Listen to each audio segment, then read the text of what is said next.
All right, welcome to Inside the Numbers, folks, with the People's Pundit. I'm your host, Rich Barris, the People's Pundit. Don't forget, if you like the videos, to like them and share them far and wide. Link to the public polling project is in the description below. It doesn't really matter, but in a bit today, you'll see the other one pop up. It'll say Labor Day, whatever. So if you see it and you go to contribute to it, contribute to that one, and so I can keep better track of how much each one raised. But if it doesn't matter, because I'm going to see it today and I'll have to just do extra work.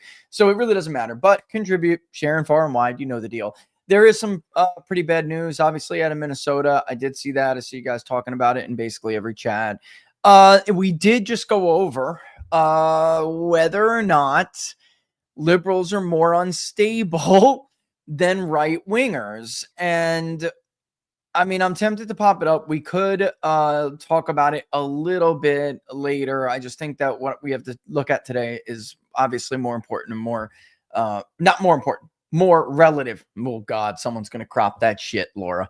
More relevant to what we deal with. And I wish I had obviously more time to prepare. We could kind of do a bit of a part two because there is so much to talk about this.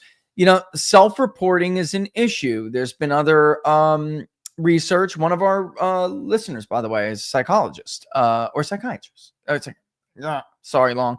But either way, he did send me research, and it showed political affiliation has very little to do with mental illness. That being said, I don't know. I know there are other people that 100% will argue that. I think personally there is a connection, and I just don't think it's like the number one thing we should look at. I think there are other things that explain why, there's correlations, folks, and there's causation, and it's more along the lines of that than anything else. Obviously, this shooter who went after Annunciation Catholic Church, we now know is, obviously mentally ill. This is someone who thinks, I'm not going to say the name. This is something news media outlets have got to stop doing. They are acting as a contagion for more mass shooting because, let's face it, folks, I'm not one to pull punches. The media loves a good mass shooting. They happen all the time in this country and in this world. They choose to focus on them for political agendas. And then they cause more unfortunate events. And often those contagion events, all right, are more deadly and more life costing than the first events. And the fact of the matter is, they do it for distraction, and they do it because they hate the Second Amendment. And anytime they can get a chance to pounce on the Second Amendment, they did this during Trump's first administration. They almost got an assault weapons ban out of it if it wasn't for a certain somebody who put together an entire analysis of how it would cost Republicans votes in the battleground states. You likely would have gotten a lot worse than a freaking bump stock ban. So they'll do this, and it's sad. We'll wait for more information. Don't name these people, though, because I'm telling you, the FBI and academia have been telling these pieces of trash for decades. We used to call it the Columbine effect. Now there's a lot more academic research on this. There's a lot more social science on this and science on it. And the bottom line is the media acts as a contagion. You obviously are amplifying that. So do your best not to say their name and talk about them. But we are talking about a sick left-wing transgender dude. Shocker. The truth is, transgender mass shootings are becoming a significant problem in the United States of America. A country that does not have transgender mass shootings, especially not, what seems to be a freaking monthly basis? Russia, where they don't entertain mass delusion. Okay. All right. Let's get into this. And we will, I know you guys want to talk about this. I really do, but bear with me because this is very, very important what I'm about to show you. And some of it is a bit mundane, like I said on social media. But the fact of the matter is we need to review in 2025 how to review any poll that comes out. Listen, after I got to do a little history lesson. There before 2016, were what are known as different tiers or levels of disclosure, standards of disclosure, which were outlined by APOR and others. APOR pushes them, but the American Association of Public Opinion Research. And it's basically a standard to say we need to give people some basic understanding of how this survey was conducted so that people know, including the media who will, report these results, and others, whatever, anyone who's looking, people who will later go and study them. They need to know what, that this was conducted legitimately, that this is a scientific survey. I can't stand that was ever characterized that way, but this is a scientifically conducted study. And that became something that those standards, most people would hit like tier 1, the level 1 standard of disclosure. And that includes, what's the sampling error? N equals what? All right. How many people did you talk to? What was your basic data collection mode? And no real information about what constitutes. We have various modes now, so it just didn't even matter back then. Now, post 2016, after the big flop, and actually 2020 was worse than 16, and there have been worse since, but after the big flop, APOR, again, the American Association of Public Opinion Research, who, if they did their job, I would not have had to found or be one of the founding members of the National Association of Independent Pollsters, because they're not doing their job, right? They decided we're going to put something together called the Transparency Initiative. And I think there were a few reasons why they did this, outside of the ones that they publicly stated. The Transparency Initiative is basically you apply to it, they review you, and you're going to tell them that in the future, when we conduct a poll, we're going to give a lot more information. And when we do, we'll comply with what's called the TI checklist, the Transparency Initiative checklist. And it'll go down in a line, what was done. I'm going to show you an example of one soon. And by the way, you would know, because the PDFs that we released for the Public Polling Project is basically a more robust version of the Transparency Initiative, not what's on the press release and whatnot. But I don't want to jump ahead of myself here, but there's a lot more information about not only methodology, but the survey itself. All right. And I'm going to pause there for a second, because I don't want to put the cart before the horse.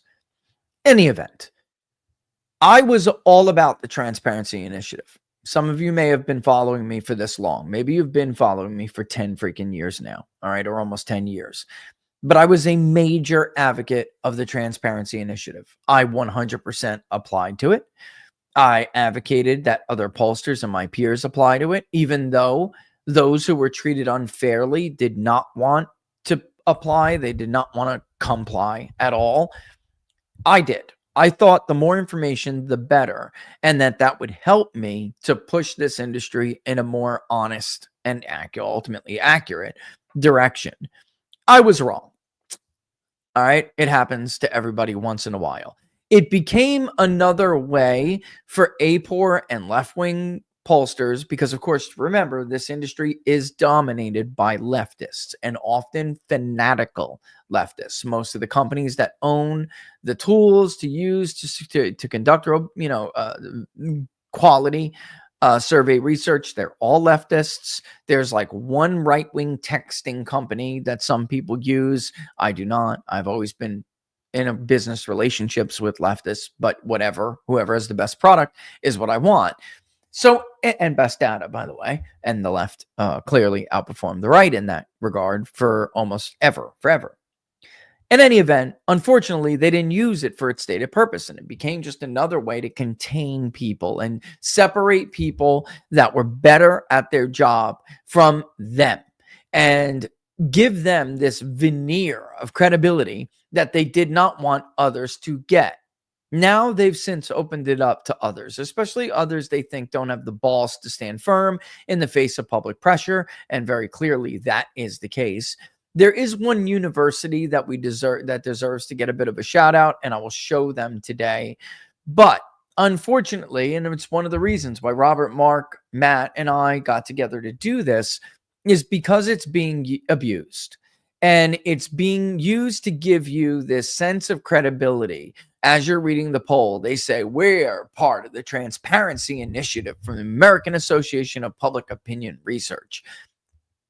and almost nobody will actually comply with it in the actual release.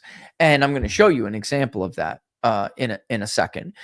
I get these complaints constantly, especially since we opened up the National Association of Independent Pollsters. They feed them to me, and they say, look, Chairman, review this and tell me whether or not they're actually complying with the TI. And the problem is, you don't have to belong to the TI, guys, but if you say you are a member of the Transparency Initiative, then you damn well better give the information that is required to be a member of it, right?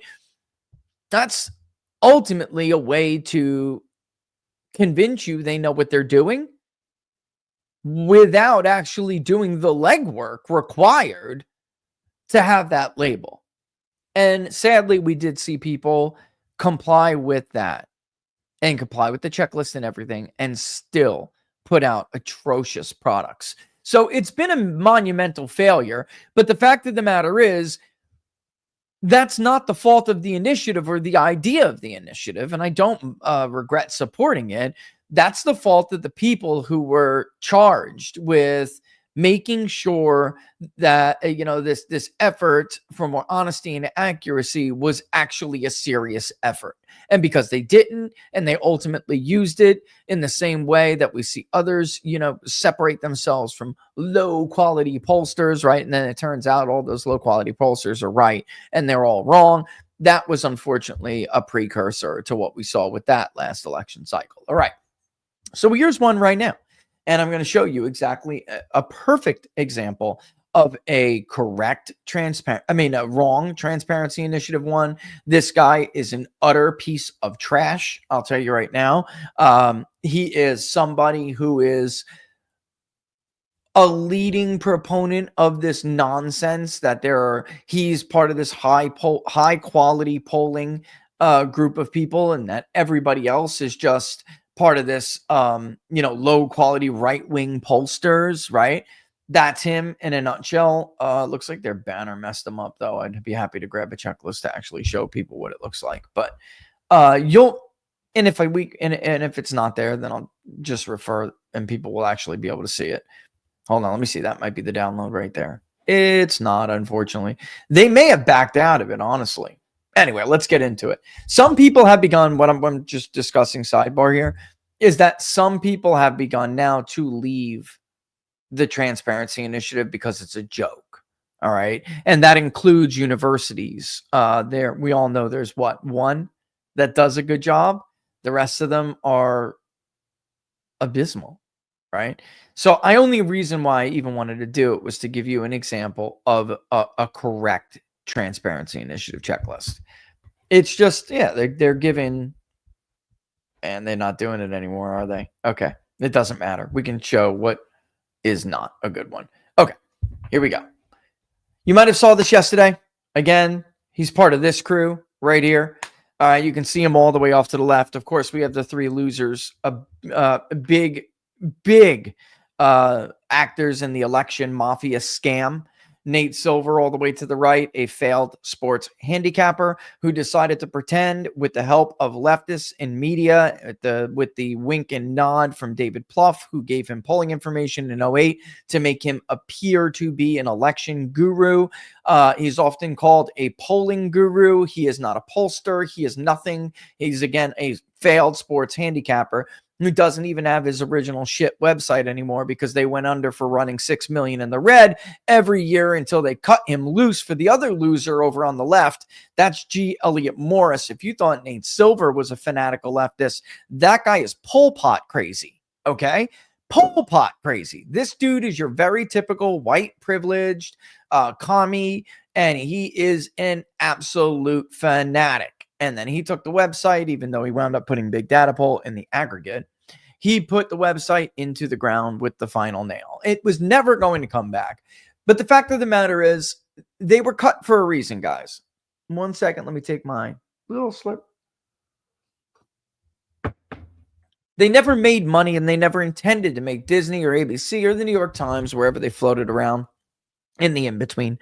They never intended to make them any money. Their entire purpose in life and in politics was to trick you. Their entire purpose was to scam you into thinking some pollsters were good, some pollsters were bad. Here's my secret sauce waiting for who is and who isn't. And by the way, it turned out that wasn't really a secret sauce. It was grading you how far off the left-wing consensus you were. Like I was R+6, even though I was accurate. It meant that I was 6 points to the right of their failed, inaccurate consensus, not that I was too far to the right. All right. And even banned me. Right. We all know the story. Bottom line is their job was to trick you, trick the voters, trick the markets, give rich liberals a way to make money in the betting markets, and give liberals on the left a way to demotivate their political enemies and, incentivize their own to go out and vote. It was a scam. It's an information narrative scam. All right.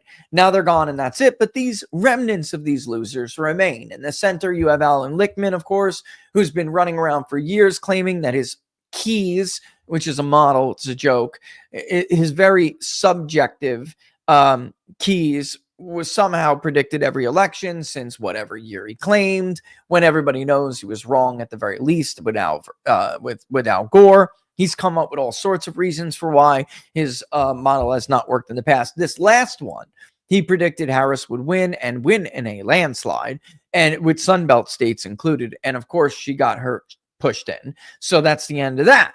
Now he's just like, running around pretending like that never happened. That's their deal. All right. Now that G. Elliott Morris doesn't have a fake polling guru website that he could pirate onto, he's been running around putting out polls, pretending he's all of a sudden a pollster, something he has never been and something he wasn't even good at overseeing in the first place. And he put out a poll yesterday, which was way to the left of the consensus. He has been with several other very bad polls, very far to the left of the consensus on Real Clear Politics. He attacks them constantly, by the way, for putting up pollsters who actually can poll, right? He, even when Trump was like +12, +14, +16 during his honeymoon period, he even put out a negative approval rating for Trump during his honeymoon. The Republicans have never been ahead on this fake polls generic ballot for the entire Trump 2.0 administration, even though RCP has had them ahead almost the entire time until fairly recently. This time he puts out a poll showing that, whoa, Democrats took an even larger lead on the generic ballot, and now they lead by 8. Listen, I'm not going to speculate here. Of course, speculate away. If we were to poll right now, I'm going to say that Democrats definitely have a lead on the generic ballot. The last time we polled, they had a marginal, but a lead on the generic ballot. And it had been the first time this entire year since Trump took office that Democrats led. But 8 points is a huge lead. A huge lead. That is Russia hoax in the middle of the Russia scam and everything else that came along with the Trump 1.0 administration. Even worse approval ratings than Trump has now, which honestly are not that bad for, at this point they're not great. All right. I'm not sugarcoating anything. They're not good. However, they're not in the territory of your political opponents, especially one as hated as the Democratic Party is, of having an 8-point lead on the generic ballot. So as you go through this, we can forget about basically everything he says here.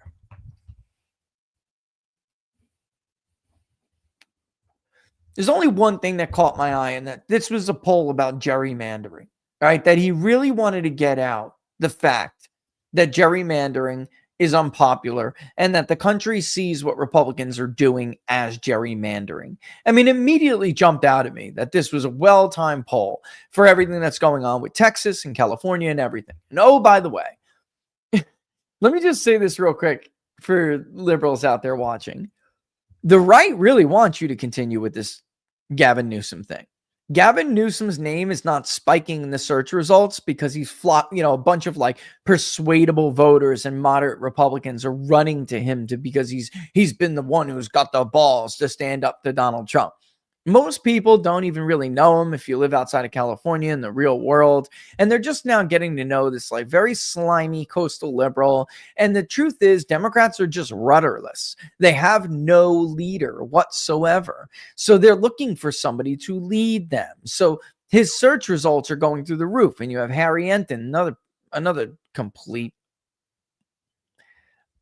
guy who thinks he's smarter than he is, right? All over CNN, pretending as if this is some kind of ominous sign for the 2028 Republican nominee. The worst thing that Democrats could possibly do is put Gavin Newsom up against J.D. Vance. J.D. Vance is going to stomp him into the ground. I mean, do it. Just do it. I mean, right? I mean, I kind of like, go ahead, do it. So he's running around trying to become the face of the leadership of the Democratic Party. And he's going to set off a chain reaction that's going to put Democrats in a bigger hole than the one they even started with. This entire thing, and the way G. Elliott Morris phrases this is funny, because if he's half as smart as he pretends to be, then he knows full well that Democrats did an amazing job at apportionment and exploiting a flawed census to begin with. And they took a great job exploiting Republicans' incompetence. And this whole entire map is completely drawn in a handicap for them. So he should know that, and that this effort by California could lead to an even worse situation. You're starting off in a handicap for yourself. You don't want to do anything that's going to make Republicans, redraw the entire South. Because soon, for the most part, what we have seen is the Southeast be left out of that. Gavin Newsom goaded the governor of Maryland to do the same thing. That could lead to other Southeastern, I'm talking about census divisions, okay? Southeast, okay? States like Georgia or Florida, all right? Or the Carolinas, because North Carolina has a very, very good case to do so. And if they did, it would be an absolute disaster for Democrats. So again, let me just stop and pause there, say those two things, because the right should be hoping and praying that they continue this with Gavin Newsom on the left. All right. Forget about what the results of the poll say. Like I told you, we're going down to this methodology note. Verisight conducted this poll among 1,500 U.S. adult residents from August 18th to the 21st, 2025. It has a margin of error of 2.6%. No, it doesn't. No, it doesn't. And I'm going to tell you why in a second. The survey was weighted to match the political and demographic characteristics of the U.S. population according to the July 2025 Current Population Survey, as well as recent benchmarks for partisanship and past vote from official election results and the Pew Research Center NPORS benchmark survey. Pew Research happens to be one of the other polls who has never had Donald Trump in positive approval the entire time he has been in office for his second term, even though they failed to predict the outcome of the election correctly. And those who did had Donald Trump in the stratosphere. That includes yours truly. So they're using benchmarks from failed survey researchers to begin with, and the current population survey, because they're looking for an adult sample. We're talking about more than just the voting eligible population, not the RVEP. We're outside of all of that. You have the registered voter population, of course, and then you have the VEP, which is the voting eligible population, regardless of whether they're registered to vote or not. And then you have even outside of that, which is all U.S. adults and residents. This absolutely includes illegal aliens, okay, and anybody else that they can pay to take their survey, because that is what they did here. Verisight uses mail, SMS, text, and the internet to recruit a sample using hybrid sampling, both probability-based and non-probability techniques. To ensure how? Because according to the Transparency Initiative, you have to explain how you did that. And again, the one university I was going to show you that actually does this right, guys, is over at Emerson College. And you may remember when Emerson did, in fact, explain how they did exactly that, and would say that we are members of the Transparency Initiative. And oh, by the way, this is how we collected these samples. Here's the amount that's non-probability based. Here's the amount that's probability based. And beyond that, here's why this group that I recruited, even though I did it by mail and I paid them to take the survey, is still a probability-based sample, because everything he just mentioned right there is not probability-based, which throws the entire idea of a margin of error out of the window. You can show people what your confidence intervals are and then tell them that the more appropriate language is sampling error. The overall sampling error is. You can do that. And if you explain, like we do, how you came up with your non-probability based sample, and then, oh, by the way, whether you calibrated to the probability based sample and what did you use as a benchmark. And I'll stop because I'm going to explain let's give them a chance to explain the rest of their methodology. You really do have to look for all of this, and I'm going to show you why. And the short answer is, folks, they could just do whatever they want with the data, which is what G. Elliott Morris is doing here. This is not a legitimate poll. I'm saying this out loud. This is not a legitimate poll. This is him using an adult sample from the current population survey to survey people about political issues, not even using a voter file, a national voter file database, because he's going with adults. So he can't even have a benchmark to calibrate it. The current population survey is flawed for myriad reasons when it comes to political polling. People have been talking about this and debating this for years. They're always way more skewed. Typically, it's been liberal, but in the modern era, there's been some, the weird thing about all of this is that in the modern era, the adult population has actually been more Trumpy than the registered voter population. And the registered voter population has been more Trumpy than the likely voter population. So this is weird and should immediately set off red flags that he's polling like it's still 2012. That is the philosophy he's taking. That is the approach he is taking. And you should not have gotten the results he did if he's doing what he said he did here. Okay? All right. To ensure independence of the research and editorial processes, Verisight handled the recruitment, interviewing, and weighting the survey. Strength in Numbers conducts all analysis and editorial processes. Is that okay? So when you're talking about recruiting and weighting, what else is included in the analysis and editorial process? Are you claiming that all you did was write this article? SIN had input on questions, but did not participate in other methodological decisions. What does that mean? This whole thing is called Strength in Numbers, which is weird anyway. But okay. It's called Strength in Numbers. And he's saying that they had no part. Almost as if, like, if you got a problem with my methodology, you got to blame Verisight.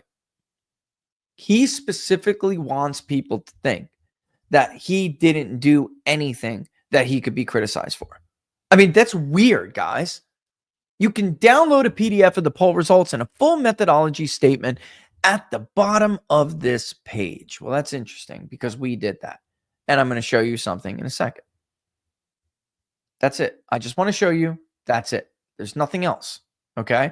For any questions, please email. I'm not going to bother because after the email that he sent Mark before they banned Rasmussen for 538, there is no bother, asking him to clarify why they did not, in fact, do what they said in their PDF, which I'm going to show you in a hot second here. Can I just overlap this? I can. Here's the Strength in Numbers PDF that he's talking about. Now, again, supposedly conducted by Verisight. Let's take a look at the methodology statement, and I'm going to pull it up so you guys can see, so I'm not full of crap. Verisight collected data for this project from August 18, 21st. The sample consists of 1,500 U.S. residents, ages 18 and above. The data are weighted to match the July 2025. We know this. We've been over this. Here's what they claim they weighted for: age, race and ethnicity, sex, income, education, region, and metropolitan status. Oh boy. Using the current population survey, that is going to be so liberal. It's gross. In addition, weights are calibrated to this, I was talking about before, to benchmarks of a running 3-year average of partisanship distribution from the Pew Research Center MPORS benchmarking surveys and population benchmarking in the 2024 vote. Okay. That sounds all very well, sounds all very cool, sounds all very legit, except Pew is wrong. Also accept that a running 3-year average is a great way for you to compensate when your party has lost from 3 years ago. Okay. So there's been a lot of talk recently about how the New York Times basically told the Democratic Party in this little expose, they're down 4.2 million registrations. Okay. And I've told you a lot that identification actually is fluid, whereas registration is much more static. Identification or trends in what people self-identify as, they will lead. They're a leading indicator for registration trends when it comes to party registration. Takes time for people to actually go out and do the legwork and change the registration. And the short answer is they're going to tell a pollster when they've switched from a Democrat to a Republican before they tell the damn Secretary of Elections or wherever you are, what state you guys are in. Maybe it's township. You have townships in your state, it's different. Maybe you have county clerks, right? You know what I'm saying? You're going to change your view before you go down to whatever office it is that you have in your state and change your registration. So, given everything that we know about party affiliation and registration trends, not just over the last 3 years, guys, but we have to isolate 3 years. Under Trump specifically, he exacerbated an already existing trend, which has led to a complete collapse with Democrat registrations and affiliations across the country. In the states, we know for sure have voter registration by party, and then we use inference models using various attributes in an AI at this point. Even we now have to do this, and we can tell that even in states like Texas and Virginia, where they don't have registration by party, Democrats have even lost there. So if it was way better, a bright, sunshiny day for Democrats compared to what it is now 3 years ago, then this methodology is going to lessen the effects of the current state of things when it comes to party affiliation. In other words, he's doing this because it's going to make it easier to represent left-leaning, more educated, Democratic-leaning groups, especially in metropolitan areas, by the way. All right, so next page. No, we don't do that. We have a current run. We know what the party identification and registration split is that month we do the damn poll. We know in real time because the data is updated like every 2 weeks. And when there are larger gaps, latency issues in the inference modeling, we run them all over again anyway. There is absolutely no reason to do a 3-year rolling average unless you are trying to soften the damage that has been done over the last 3 years to one political party. That's it. There's no reason to do it. That's all. Folks, could you imagine if when you were conducting a poll, let's say, let me give you a good example, going into the 2008 election, okay? Well, 3 years before the 2008 election, Republican registration was at its highest level in years. Republicans were doing great. If you were to do this, you would have gotten like a Barack Obama +1. And he went on to absolutely destroy John McCain. If a pollster would have done that before, that would never have been able to explain themselves. Never. All right, moving on. I just want to show you something, okay? Because of what the Transparency Initiative. Oh my God, I do have an example. Why wasn't I thinking? I can clearly show them an example of when we were part of the TI. Oh my God, of course. Duh. Actually, it still says it on the website, doesn't it? I believe it does. There's the Epoch Times. There's maybe the gubernatorial primary. Ooh, this is going to be good. I think I can find where we were. Oh my God, I got one. Amen. Okay. Yep, I sure do. Good job. I'm so glad we keep everything. All right. Going on, you will see this is nothing but standard statistical tables that he printed up on like WordPress doc. I mean, like a Microsoft doc, or like, a Microsoft Office, or DocX, or something. Maybe went into Canva to make it look a little bit more like Office. Like, I don't know, but this is not a program that's printed off. This is not a market site. This is not a Crunch.io, right? This is just basic statistical tables that you could make if you wanted to. All right. That's cute. They asked a little question first. They even give you a mean. Isn't that cute? They're trying to be so official, right? And they always remind you of the margin of error, which again is not the correct terminology. It's a sampling error. They're telling you that the margin is changing, by the way, without telling you the only way that that can happen is if certain sample size by question is changing. Okay. So what do I mean by that? Tables 4 through 6, for instance, it's going down, then back up. Okay. So let's say 1,500 people took this survey, supposedly, guys. The question from table 4, let's use that as the baseline, even though they said not 1.9, I think, but let's use that as the baseline. Then the next question, the margin of error went even further down. So like, the full 1,500 or more took it. And then by the time we get to table 6, I don't know, maybe 800 people, it's got to be more than that. I mean, the margin, the sampling error cannot be that low with the sample size that they're reporting. That's number one, unless their population, their estimated target population is not like anywhere near 200 million people, maybe 160, something like that. But just to go back and revisit it and make sure we're not being unfair here. No, 1,500 US adults. Okay, guys, morning consult. They have a huge sample. Theirs is usually 1.7. Okay, so the number of people answering these specific questions are changing, and it's the only way the sampling error is changing. That shouldn't happen. What's a legitimate reason for that happening? Okay, let's say we're asking the entire population if they approve or disapprove of the job that Donald Trump is doing, right? You will get everybody you have polled in that survey to answer that question.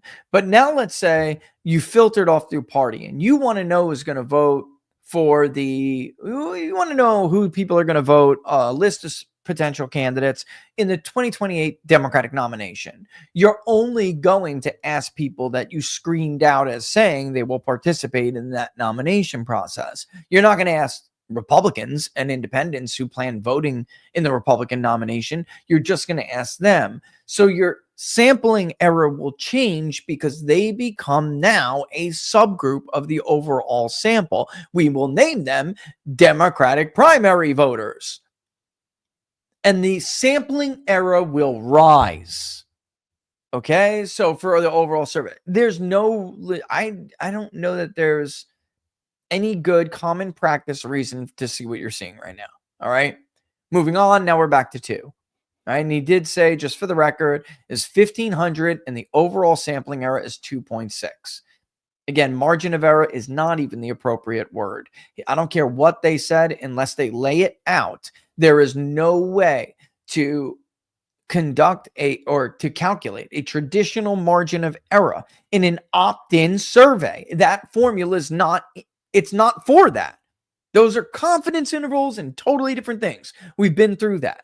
That's why, by the way, for instance, the Rand Corporation and the UCN Dorn's Life poll that everyone trashed, people like him trashed for years. That's why you will see them give you a confidence error and an overall sampling error. They're not going to claim it's a margin of error because it's not. I mean, they can give me an explanation as to why they're not treating it as an opt-in survey, but they don't. And that's a problem because that's what the Transparency Initiative requires. All right. And we're going. Again, you're not seeing any specifics. There's the unweighted sample. That's it. Right. It's not being compared to the weighted sample at all. Here we go. There we go. I mean, it's all the same. This, you could, guys, any of you could build this. You could pick a number, 1500, right? And you could then go build this on Canva and make it look pretty. This is not done through any real, there you go. Trump best and worst issues. This is like a what's the other one, Laura? Adobe, right? Where you can make like PDFs. I guess we use Canva, and and we have PDFs that we release with polls, folks. But as you know, their entire point is to give you information that you're simply not getting right now. These are answers to surveys. I mean, these are answers. There we go. I just want to show you. These are answers to the questions that they say they asked in the survey. Did you see any demographic information whatsoever? They're showing you unweighted numbers. They're showing you unweighted N equals, right?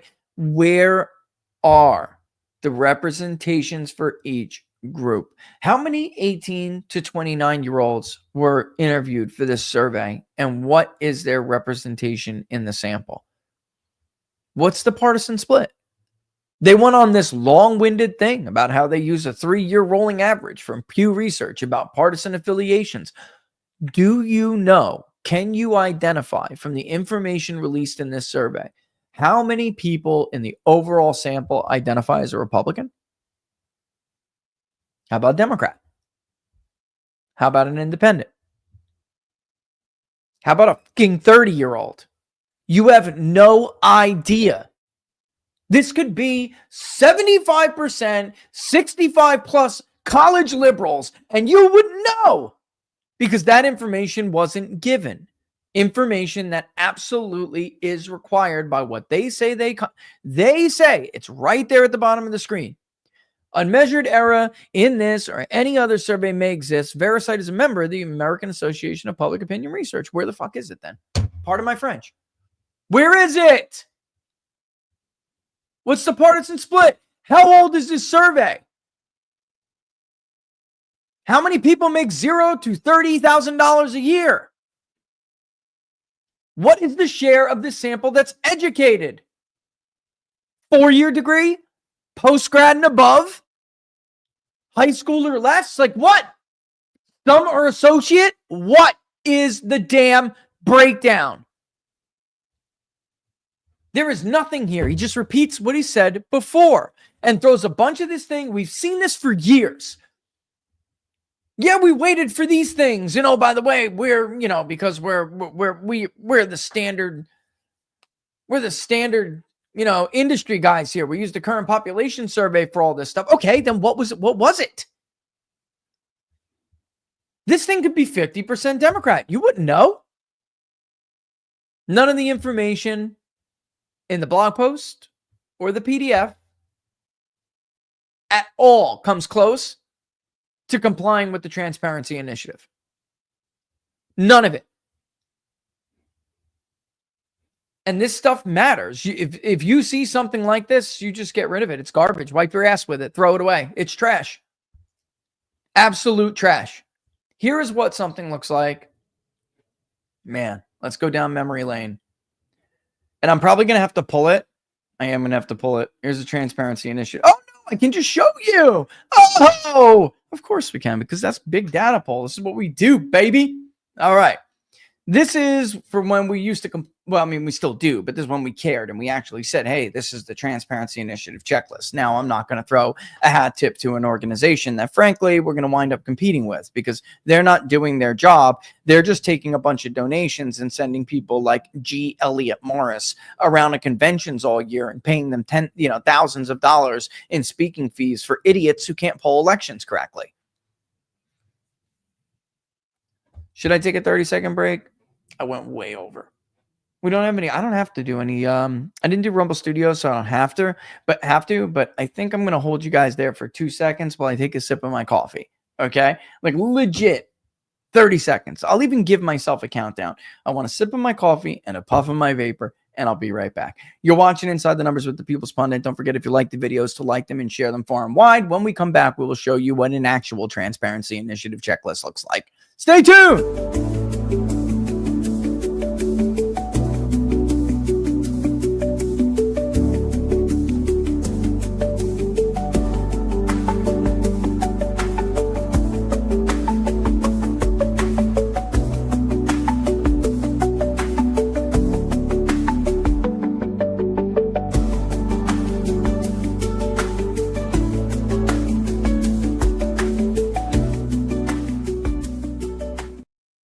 All right, here we are. This is the methodology statement for a poll that we had conducted some ways back. All right.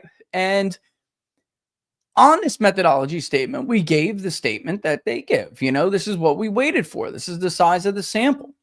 This is the population we targeted. This was the time period, the duration we were in the field. This is what the confidence level is, et cetera, et cetera. But because at the time we stated and did comply with the transparency initiative from APOR, we had to do what other people did. Here is the questionnaire. Oh, I can't show you that. All right, but I can actually. Hold on. I just got to download it. But the questionnaire is there. The full results of the poll are there. You can go and look at it on a spreadsheet if you want, which I can show you in a second. All right. And then most importantly here, which I can link right to this and not have to take the screen off to show you, is the APOR Transparency Initiative checklist. And this is what it really looks like. Who sponsored the research, which, by the way, was conveniently omitted from that damn disclosure statement, wasn't it? Who paid for the poll? Pretty big detail. All right. And it's absolutely something that is required of you if you are APOR TI compliant. All right. In the press release is where you could see the exact wording phrases of the questions, which I will show you in a second. Okay. A definition of the population under study and its geographic location, registered and likely registered voters nationwide. Dates of the data collected. There it is. A description of the sampling frames and its coverage of the target population, including mention of any segment of the target population that is not covered by the design. This may include, for example, exclusions of Alaska and Hawaii in surveys that were conducted in the U.S., exclusion of specific provinces or rural areas in international surveys, and exclusion of non-panel members in panel surveys. There's a reason for that, by the way. Again, opt-in versus not. Also, when you're talking about targeted populations within a population, you might have noticed that he did specifically mention metropolitan when he was talking about the survey design. All right. If possible, the estimated size of non-covered segments will be provided. If a size estimate cannot be provided, this will be explained. If no frame or list was utilized, this will be indicated. And you can see and exactly where we still get it from them. Any cellular phones were not included in that version of it because we used online sampling to account for the cell phone, something that was very common practice back then. We don't do that now. We use peer-to-peer or live caller. All right. The name of the sample supplier. Obviously, I'm going to go ahead and assume VeriSite. I don't know if VeriSite actually, or whatever the hell the name of that company is. I don't know if they do any further explanation as to where they get this data from. But folks, you cannot just pull it out of your ass or say that you freaking mailed out invitations, right? That is the biggest crock of shit going. And oh, by the way, when we actually did something like that in a like the same kind of design as the U.S. Endurance Life poll, right? Guys like him trashed the shit out of it.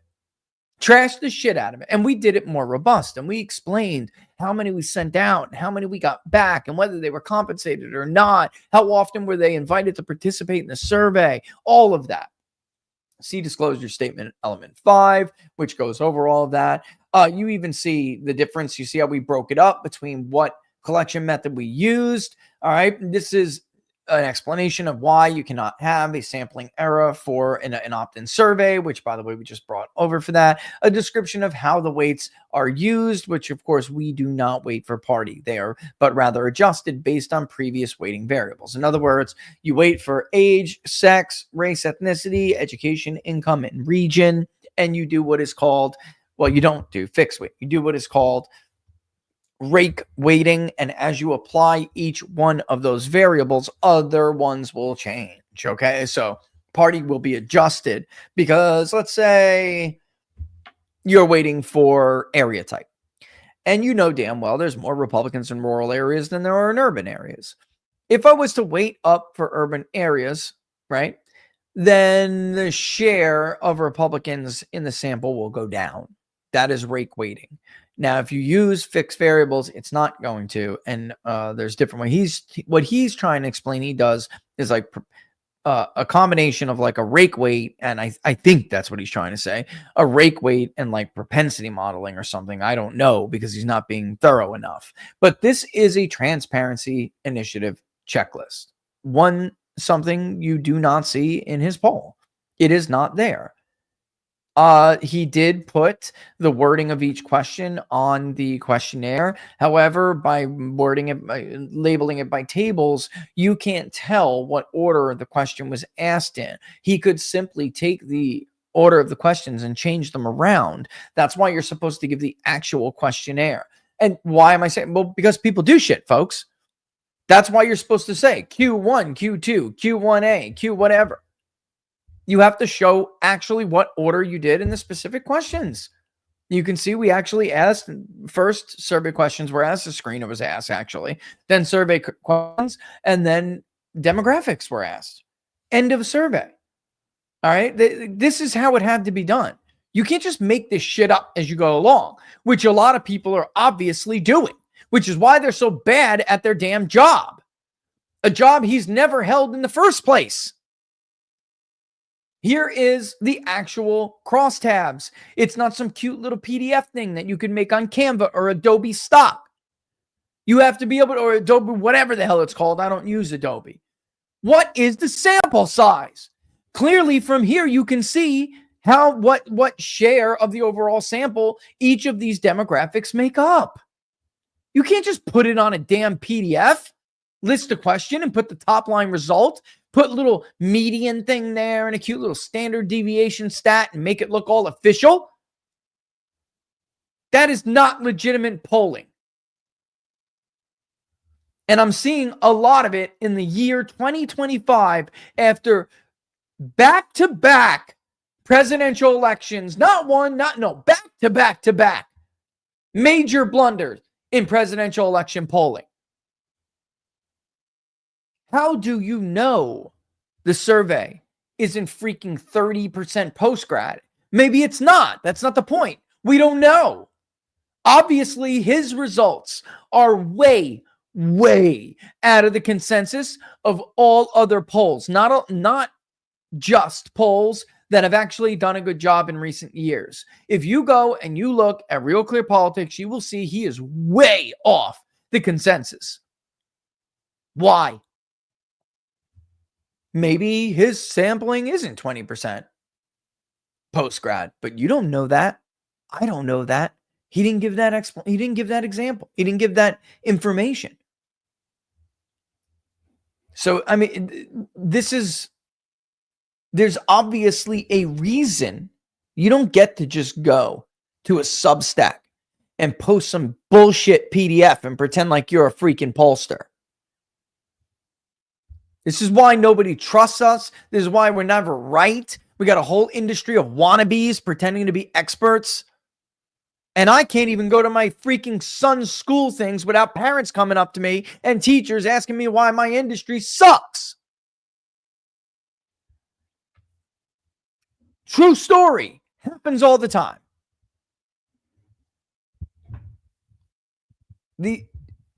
So basically, in a nutshell, we had to take today to review what a legitimate poll is in the year 2025 and how to spot one and how to spot one that's not, because I need an army of people to trash the shit out of these people on social media until they shrivel up and disappear.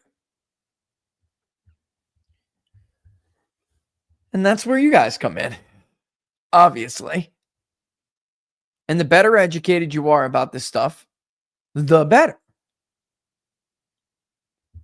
Cute little PDF. Gee. Have I ever given you guys the talk about why I can't stand when people abbreviate their first initial? Have I ever given you guys this talk? Is it not the most pretentious thing? Like, unless your first name is like, give me one bad. Come on, locals. Give me a bad first name. Like you would never want to know, you know? Like, I don't know. Give me some example of like a horrible. I don't want to say one because I feel like I go to all these events and there's always someone who complains to me about something I said that was like insensitive. So if I see something like Gertrude, let's say G's first name is Gertrude, and he just doesn't want himself to be called Gertrude Morris, right? Then I can understand that, man. I can, but like, it's never that with these guys. His first name's probably like Gary or something. I don't even know. I don't care. He's a nutcase leftist who's very bad at this job and taints this industry. I don't give two flipping shits what his first name is or whether he likes it. I want this guy out of here. He's a disgrace. But like, I get it, but it's never that with these guys. It's always just some pretentious way to sound smarter than they actually are. What's your name, Mr. G. Elliot Morris. G. You guys know what I'm talking about. I got a buddy, and he called himself L. I'm going to mess with you, Todd, but it's true. I suppose Todd is a more working class kind of name. But your name's Lawrence, bro. Embrace it. Crying out loud. So there we have it. By the way, Emerson College, sorry I couldn't find one. Obviously, you guys don't do it anymore. I had the wrong link. Was able to salvage that with our transparency initiative. But Spencer over there at Emerson College used to do a fantastic job complying with the transparency initiative. But for the most part, most people, and it's just getting worse and worse, they use it. And maybe you'll find it in some obscure place. But we get these complaints all the time. Like, what the hell is the transparency initiative? I don't know. What does this mean? It's just a better poll? No, it doesn't. And especially since they're not linking them back, which, oh, by the way, you could see we did. So you could go yourself to the actual, you could go back to the actual website of APOR and it will tell you exactly what the transparency initiative is. But they don't do that here. And you're left to wonder whether or not this stuff is legitimate. Right. We need a, by the way, that's not even up anymore. Once upon a time, like I said, once upon a time, it was. I could kind of check out and see if it is still there. I'd have to go and do a little bit of a dig. But I mean, that was on there. And you just simply, in our mind, it was totally on us to redirect them back. So yeah, it's not there anymore. Just tried the good old fashioned about us page, but you know, or about TI, but it's not there anymore.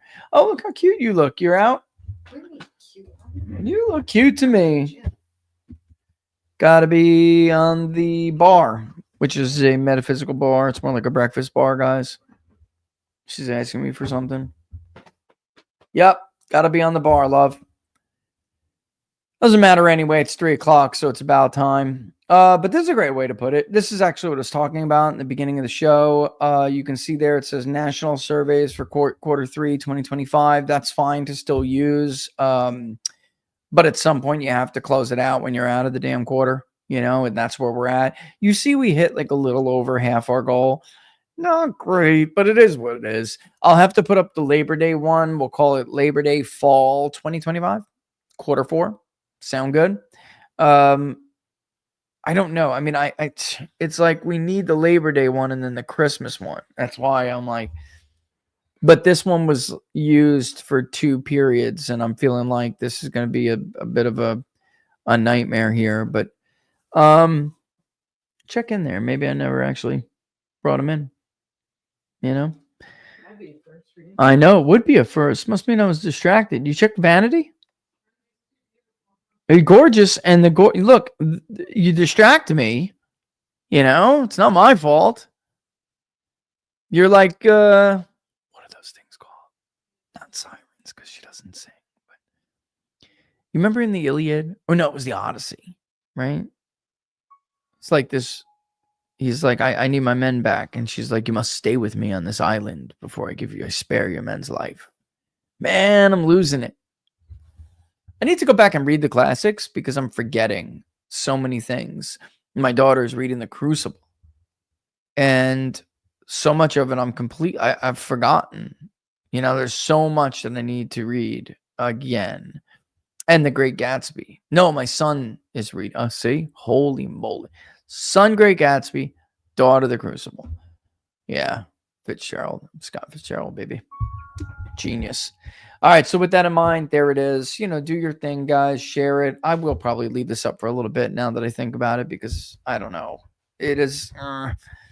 I'll make a decision very, very soon. But either way, you could contribute to that too, and just don't contribute to the others. Everything else is old. Post inauguration, spring, final polls. Just don't do that. Stick to the one that's over there. Maybe we need to disable them. It's probably a good idea if we could figure out how to disable them. Disable and redirect. All right. So with that in mind, I'm gonna kick rocks here. Keep an eye out on these things when you review these polls. Not every poll is created equal, obviously, and we have to do better. We have to do better. We have to demand better at this stuff. All right. See you guys soon. Don't forget, sign up for locals right there. peoplespundit.locals.com. peoplespundit.locals.com. Kicking rock. So see you guys. All the best. Thanks for watching.